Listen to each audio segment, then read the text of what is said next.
प्रभुलाई महिमा भएको होस् र यहाँहरूलाई वचनमा स्वागत गर्दछौँ। मर्कुसको पुस्तक 13 अध्यायको 22 पदमा पाउँदछौँ, किनभने झुटा ख्रिस्टहरू र झुटा अगमवक्ताहरू खडा हुनेछन् अनि सम्भव भए चुनिएकाहरूलाई भ्रममा पार्न र तिनीहरूले चिन्हहरू र आश्चर्य कामहरू गर्ने छन्। यहाँ प्रभुको वचनले यहाँ यसरी बताउनुहुन्छ, प्रभु येशू ख्रिस्टले स्वयंले बताउनु भएको हो अन्त्यको दिनमा के हुनेछ भन्ने विषयहरूमा। अनि आज हामीलाई पनि, मण्डली परिवारलाई पनि आज झुटो शिक्षाको विषयमा जान्नु एकदमै आवश्यकता छ। झुटो शिक्षा के हो त भन्ने कुरा चाहिँ बुझ्नु एकदमै आवश्यकता छ। आज तपाईँ र मैले झुटो शिक्षाको विषयमा किन जान्नुपर्छ त?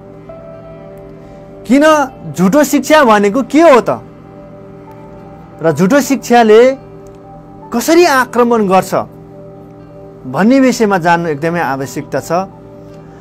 चाहे अगुवा होस्, पास्टर होस्, चाहे एल्डर डिकन होस्, चाहे विश्वासी दाजुभाइहरू होस्, चाहे जसले प्रभुलाई पाउनु भएको छैन, उहाँले पनि जान्नु आवश्यक छ।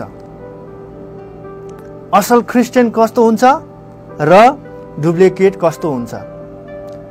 किनभने धेरै आरोपहरू यसरी आउँछन्, क्रिस्चियन भन्ने धेरै व्यक्तिहरू हुन्छन्, तर उहाँहरूको सोचाइमा चाहिँ त्यो क्रिस्चियन चाहिँ अब उसले भनेपछि ऊ पनि क्रिस्चियनै होला भनेर त्यो तरिकाले हेर्छन् र उनीहरूको चालचलन, उनीहरूको ढाँचाहरू अलग्गै किसिमको भएको कारणले गर्दा अनि धेरैले विरोध पनि गर्ने गर्छन्, धेरैले विभिन्न कुराहरू पनि गर्ने गर्छन्। त्यो भएको कारणले गर्दा हामी चाहिँ झुटो क्रिस्चियन र ख्रिस्ट जसलाई हामी भन्दछौँ, उनीहरू चाहिँ कस्तो खालको थियो भन्दाखेरि चाहिँ हामी जब उत्पत्तिको पुस्तकदेखि नै हामीले हेर्दै आयौँ भनेदेखि आज मात्र होइन, यो झुटो क्रिस्चियन चाहिँ नयाँ कुरा होइन, यो चाहिँ धेरै पुरानो कुरा पहिलादेखिकै सुरुवात भइराखेको छ। यो झुटो कुरा चाहिँ, झुटो कुरा भनेको अर्थ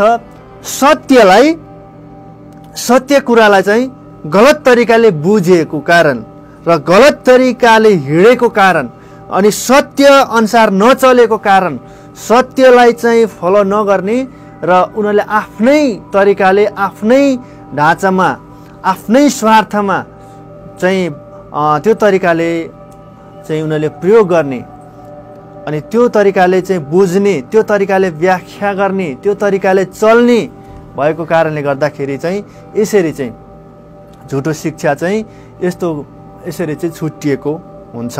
हामीलाई मत्तीको पुस्तक 24 अध्यायको 11 पद र 24 पदमा पनि स्पष्ट बताएको छ कि जाँच्नुपर्छ भनेर यहाँ बताइएको छ र त्यति बेला धेरै यस्ता ख्रिस्टहरू आउनेछन् जो चाहिँ झुटा हुन्छन्। म चाहिँ ख्रिस्ट हुँ भन्दै आउनेहरू धेरै हुन्छ भनेर चाहिँ प्रभुले बताइराख्नु भएको छ यो अन्त्यको दिनमा। र अहिले यही नै अवस्थाहरू आइपरेको छ। अहिले धेरै क्रिस्चियनहरू, झुटा क्रिस्चियनहरू चाहिँ हाम्रो माझमा आइराखेको छ। अहिले हामीले बुझ्नुपर्छ। प्रभुको वचनले बताएको छ 1 थेस्सलोनिके 5को 21 र 1 यूहन्ना 4को 1 पदमा, त्यहाँ परमेश्वरको वचनले यसरी बताउनुहुन्छ कि सबै कुरोको जाँच गर्नु, हरेक त्यो आत्माहरूलाई त्यति छिटै विश्वास गरि नहाल्नु है भनेर प्रभुको वचनले यसरी हामीलाई होसियारी गराउँदछ। र आज चाहिँ तपाईँ र हामीले त्यो चाहिँ चेक गर्नुपर्छ, जाँच्नुपर्छ, यो सही हो कि होइन, परमेश्वरको वचन अनुसारको छ कि छैन, परमेश्वरको वचन अनुसारको चलेको छ कि छैन भन्ने कुरा चाहिँ तपाईँ र मैले जाँच्नुपर्छ। यो झुटो शिक्षा चाहिँ यस्तो तरिकाले भयो, परमेश्वरको वचन अनुसार नहिँड्ने तर आफ्नै तरिकाले है, आफ्नै तरिकाले चाहिँ धर्मी बन्न चाहने, आफ्नै तरिकाले चाहिँ मोटिफाइड गरेर आफ्नै तरिकाले चाहिँ अनि त्यो बाटो तयार गर्ने, त्यो भएको कारणले गर्दाखेरि आज धेरै यो संसारमा धेरै झुटो शिक्षाहरू छन्। हिजो पनि थियो यो झुटो शिक्षा, आज पनि छ र भोलि पनि हुन्छ। यो किन हुन्छ भन्दाखेरि चाहिँ यो चाहिँ चुनिएको व्यक्तिलाई चाहिँ अब यहाँ चुनिएको व्यक्तिहरूलाई चाहिँ के गर्नु छ भनेदेखि चाहिँ केलाउनु छ। यो प्राणमा आक्रमण गरिराखेको छ। संसारको कुराहरूले विभिन्न कुराहरूले तपाईँलाई आक्रमण गरेको छ। जो आक्रमण गर्दाखेरि चाहिँ लक्षणहरू धेरै हुन्छ। त्यसको लक्षणहरू धेरै देखिन्छ, त्यो रोगको लक्षणहरू। यदि विश्वासी भयो भनेदेखि उसको प्राणमा आक्रमण गरेको छ भने उसको लक्षण पहिलो हुन्छ सङ्गति जाँदैन। अर्को अब बाइबल अध्ययन गर्नु मन लाग्दैन, प्रार्थना गर्नु मन लाग्दैन, उपवास बस्नु मन लाग्दैन, अनि वचनअनुसारको जीवन जिउनै मन लाग्दैन। अनि उसले आफ्नो तरिकाले, आफ्नो इच्छाले, आफ्नो योजनाले चाहिँ ऊ चाहिँ चल्न चाहन्छ। अनि यही खालको व्यक्तिलाई चाहिँ विशेष गरी झुटो शिक्षाले फेरि पक्रिन्छ। अब तपाईँ र मेरो जीवनमा जो चाहिँ परमेश्वरको वचनलाई अध्ययन गर्दैन, बाइबल अध्ययन गर्दैन, अनि सङ्गति जाँदैन, जसले चाहिँ परमेश्वरको वचन अनुसारको जीवन जिउँदैन भनेदेखि नि अनि यस्तैलाई चाहिँ झुटो शिक्षाले दुधमा पानी मिसाएर बेचेको हुन्छ नि त्यो मान्छेहरूले, त्यही तरिकाको वचनमा मिक्स गरेर, वचनलाई चाहिँ मिक्स गरेर अनि तपाईँ र हामीलाई आक्रमण गर्छ। त्यो शरीरको आक्रमण होइन, तर के को आक्रमण हो? प्राणको आक्रमण।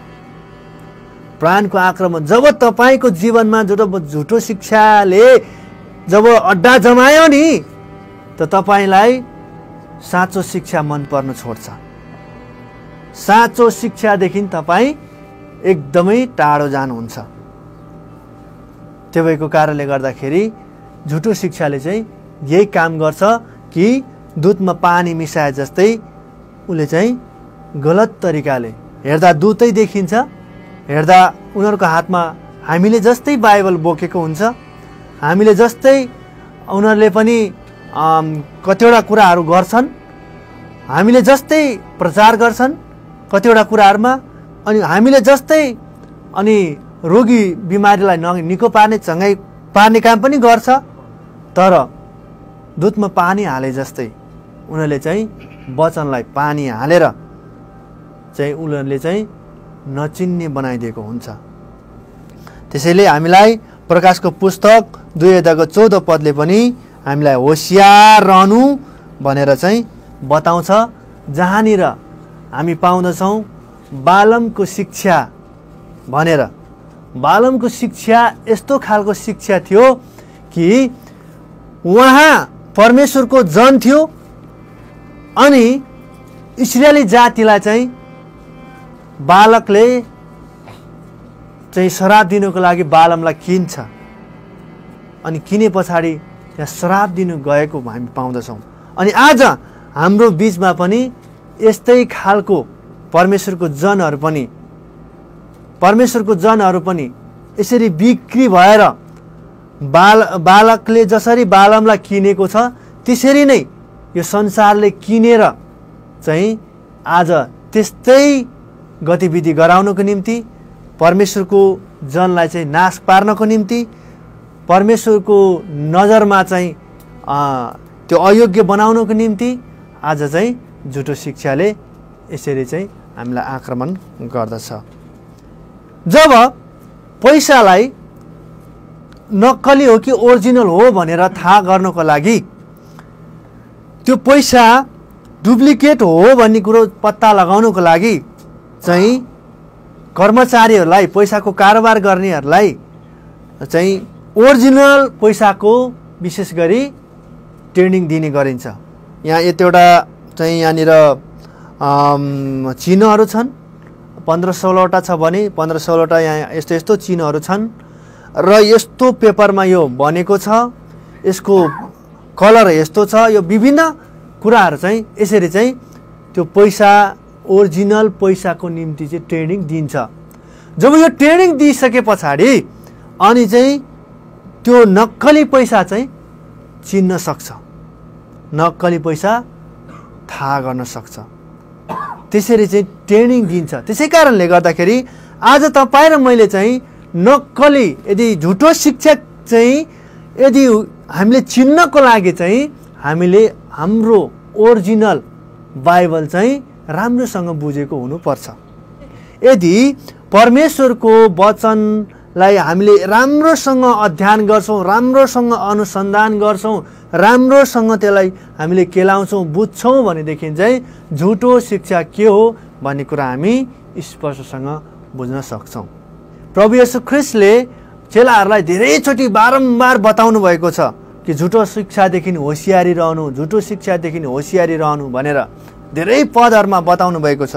तपाईँले सक्नुभयो भने टिपेर तपाईँले अध्ययन गर्न सक्नुहुन्छ। गलातीको पुस्तक 1 अध्यायको 6 पददेखि 9 पदसम्म र गलातीकै पुस्तक 3 अध्यायको 1 देखि 4 पदसम्म र फिलिपीको पुस्तक 3 अध्यायको 1 देखि 3 पदसम्म र कलसीको पुस्तक 3 अध्यायको 6 पददेखि लिएर 9 पदसम्म, 1 थेस्सलोनिकीको पुस्तक 2 अध्यायको 1 देखि लिएर 17 पदसम्म, 1 यूहन्नाको पुस्तक 2 अध्यायको 3 देखि 17 पदसम्म र दोस्रो पत्रुस 2 को 1 देखि 22 सम्म र 1 कुरिन्थीको पुस्तक 5 अध्यायको 1 देखि 12 सम्म र 1 तिमोथीको पुस्तक 4 अध्यायको 1 देखि 7 सम्म छ र यहुदाको पुस्तक पनि पुरै छ। जुन कुरोको मूल्य छ त्यस कुरोको चाहिँ नक्कली हुन्छ, त्यस कुरोको नक्कली हुन्छ। जसरी सुन धेरै मूल्यको छ हैन, त्यसको मूल्य छ सुनको भने सुनको नक्कली हुन्छ। जब तपाईँ सुन किन्नु जानुहुन्छ तपाईँले त्यहाँनिर एकदमै त्यसलाई अध्ययन अब राम्रोसँग नक्कली हो कि ओरिजिनल हो, कति क्यारेटको हो, के हो कसो हो तपाईँले बुझेर तपाईँले सुन किन्नुहुन्छ हैन। त्यसको के छ मूल्य छ। अब हिराको पनि मूल्य छ, हिरालाई पनि धेरै पैसा पर्छ, मूल्य छ, त्यसको पनि नक्कली हुन्छ, डुप्लिकेट हुन्छ। आज हेर्नुहोस् यो संसारमा धेरै धर्महरू छन् तर त्यो धर्महरूको नक्कली छैन। बुझ्दै हुनुहुन्छ? धेरै धर्महरू छन् तर त्यसको नक्कली छैन के। तर यो वचनको, परमेश्वरको जिउँदो जीवित वचनको, बाइबलको, परमेश्वर साँचो परमेश्वरको चाहिँ झुटा क्रिस्चियनहरू छन्, नक्कली छन्। यानी कि यो चाहिँ यसको मूल्य छ, परमेश्वरको यो वचनको मूल्य छ। यसको मूल्य नभएको भए नक्कली हुँदैन थियो। हामीलाई बुझ्नु पर्छ। किनभनेदेखि झुटो शिक्षा किन धेरै भयो त भन्दाखेरि जसको मूल्य छ त्यसको चाहिँ धेरै नक्कल हुन्छ।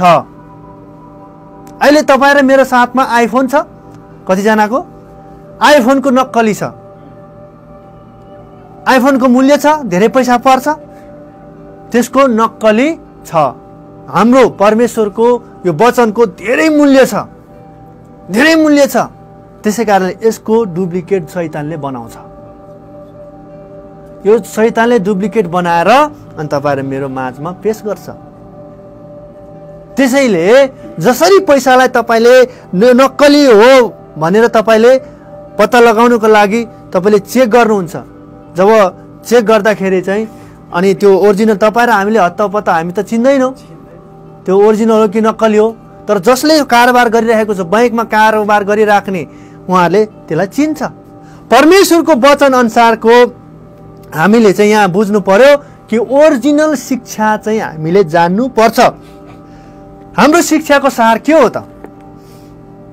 पहिलो नम्बरमा हाम्रो शिक्षाको विषयमा जान्नुपर्ने कुरा चाहिँ बाइबल। यो बाइबल छ, तपाईँ सबैको हातमा छ। यो बाइबल चाहिँ परमेश्वरको प्रेरणाबाट लेखिएको हो।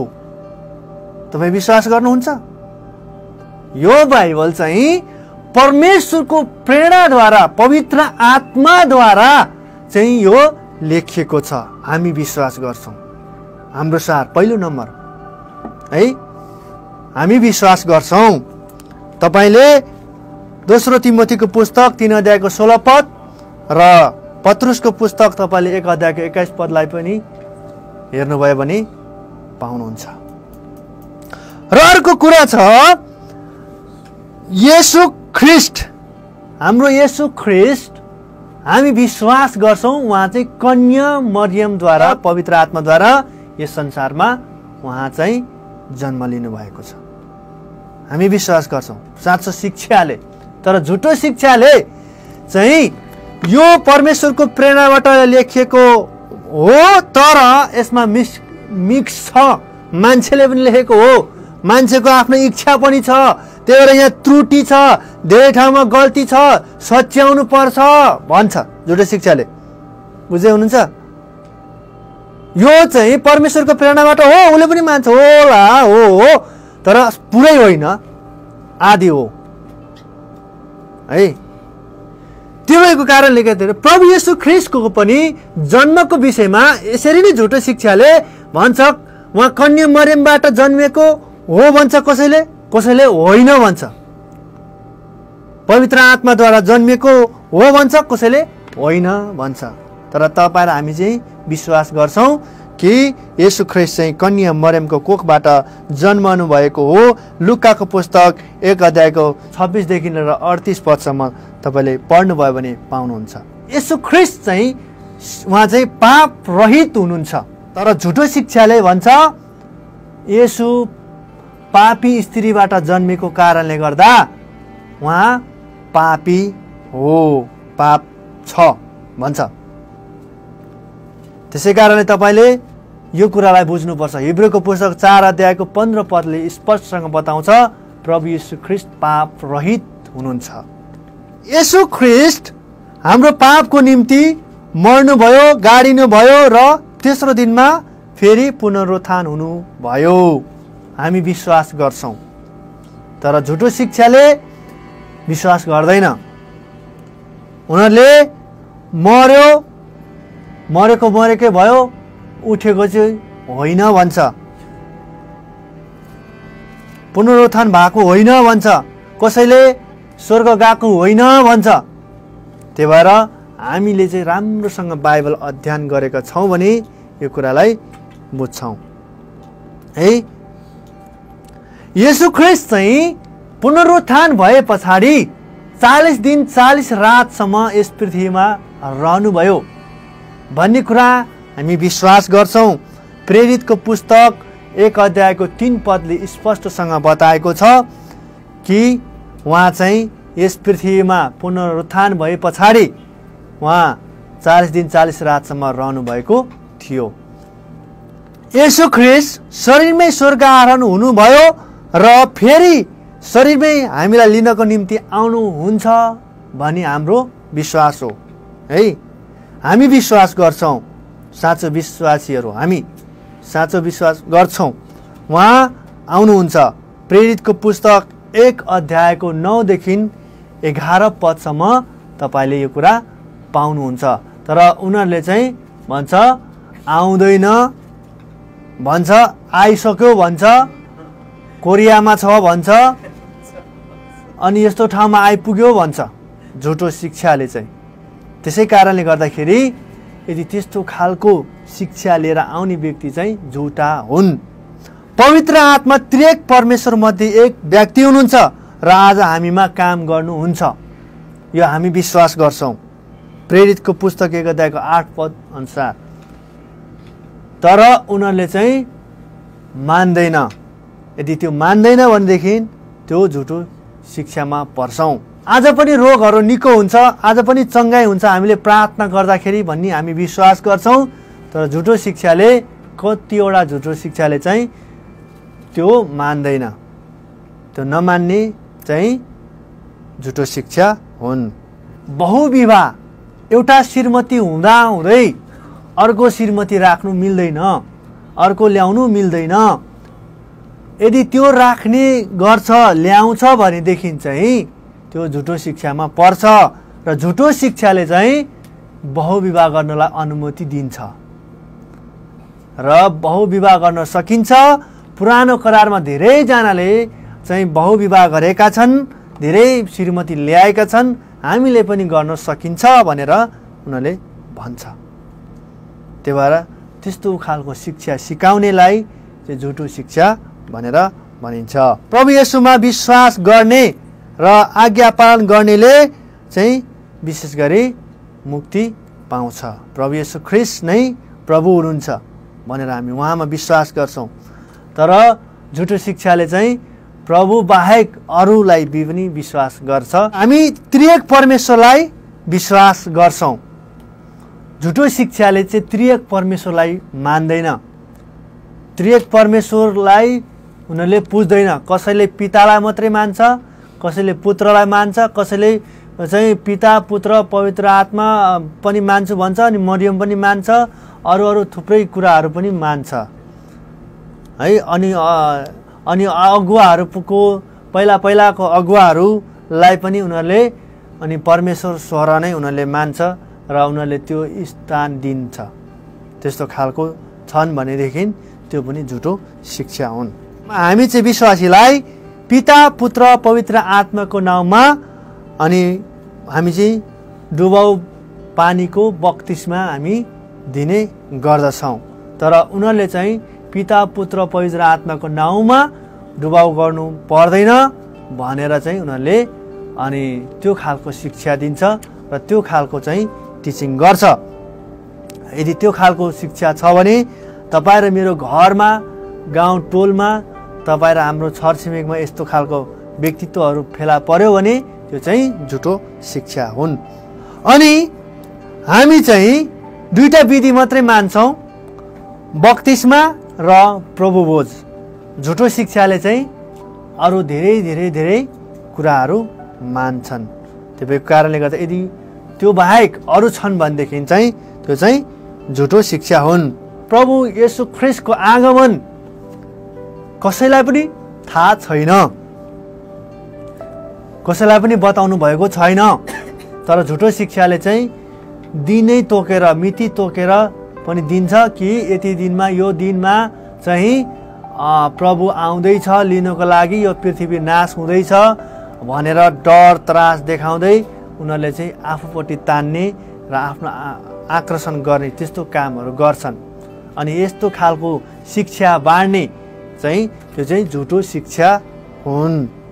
हामी चाहिँ विश्वास गर्छौँ कि परमेश्वरको बराबरी कुनै पनि व्यक्ति चाहिँ वा वस्तुलाई तुलना गर्न हामी सक्दैनौँ, किनभने उहाँ चाहिँ सृष्टिकर्ता हुनुहुन्छ, सृष्टि चाहिँ होइन।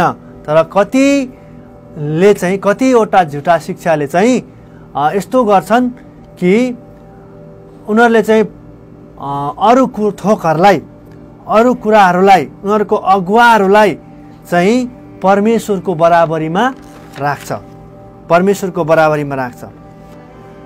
तपाईँले बुझ्नुहोस् यो कुरा अलिक गहिरो छ। अगुवाको विरोध यदि कोही जानको लागि लगाउँछ भने पनि त्यो झुटो शिक्षा हुन्। अगुवाको विरुद्धमा अगाडि लगाउँछ, मण्डलीको विरुद्धमा अगाडि लगाउँछ भने पनि त्यो झुटो शिक्षा हुन्। त्यसै कारणले यो झुटो शिक्षा चाहिँ आज कसैको काम लाग्ने शिक्षा होइन। प्रभु येशू ख्रिस्टले धेरै दुःख भोग्नुभयो, कष्ट भोग्नुभयो, अनि उहाँको दुखाइमा, उहाँको गडाइमा, उहाँको पुनरुत्थानमा, उहाँको भोगाइमा चाहिँ हामीले उद्धार पाएका छौँ, मुक्ति पाएको छौँ, चङ्गाई पाएका छौँ।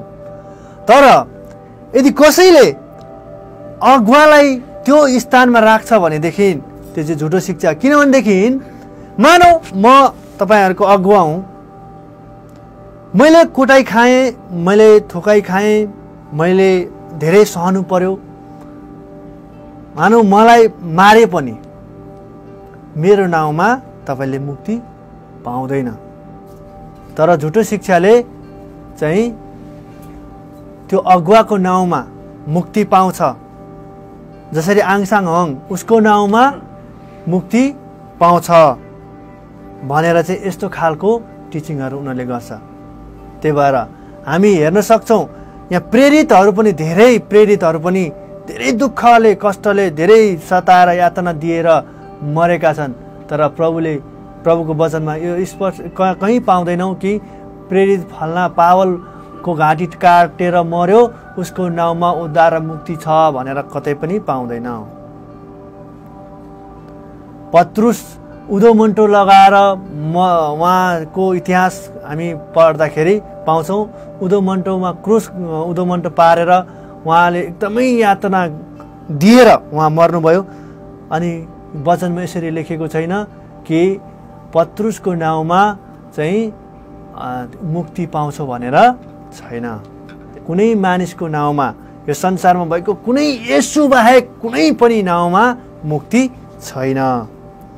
त्यो भएको कारणले गर्दाखेरि आज तपाईँको सामने पनि यस्तो खालको झुटो शिक्षाहरू आउन सक्छ, आएको छन्। नेपालमा धेरै यस्ता खालको शिक्षाहरू छन्। त्यसै कारणले गर्दाखेरि यो झुटो शिक्षाबाट चाहिँ हामी बच्नु पर्ने हुन्छ। त्यसै कारणले गर्दाखेरि हामीले परमेश्वरको जन छोराछोरी हौँ, साँचो शिक्षामा हामी छौँ भनेर हामीले गर्व गर्दैछौँ भनेदेखि हामीले पनि आफैलाई चेक गर्नु पर्यो। कुरो त यहाँ छ फेरि है।